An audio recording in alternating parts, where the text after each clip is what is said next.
My name's Justin Little, and I'm an assistant professor at the University of Washington in the William E. Boeing Department of Aeronautics and Astronautics. I'm the director of the Space Propulsion and Advanced Concepts Engineering Lab, and we do research related to electric propulsion and the plasmas that are part of electric propulsion systems.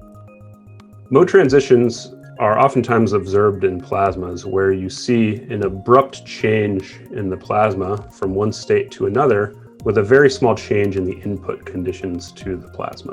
What occurs for certain types of thrusters is the thruster won't behave as you anticipate.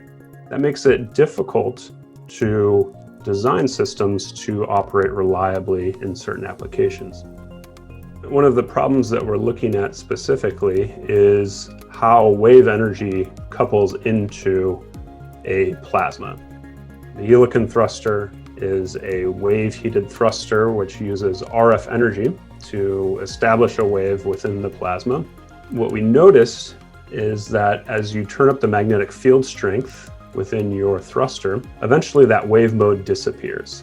And if so you switch out of that mode, you're no longer in a state where you can have an effective thruster. And so understanding this macroscopic process becomes critical in terms of designing these types of thrusters. Theoretical modeling is very good from the standpoint of being able to develop scaling laws. So trying to basically leverage our knowledge of existing physics and use that knowledge along with some theoretical models to understand how a thruster might scale to certain regimes.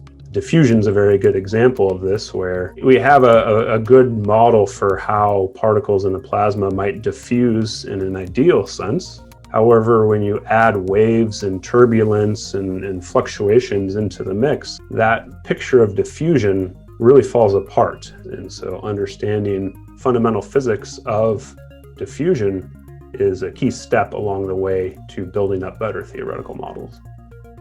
Advice that I would give to students interested in coming into this field is to first reflect on what you want your career to look like. Do you want to work for NASA and be the one that's in charge of flying propulsion systems? Do you want to be the person that's looking into the physics in more depth?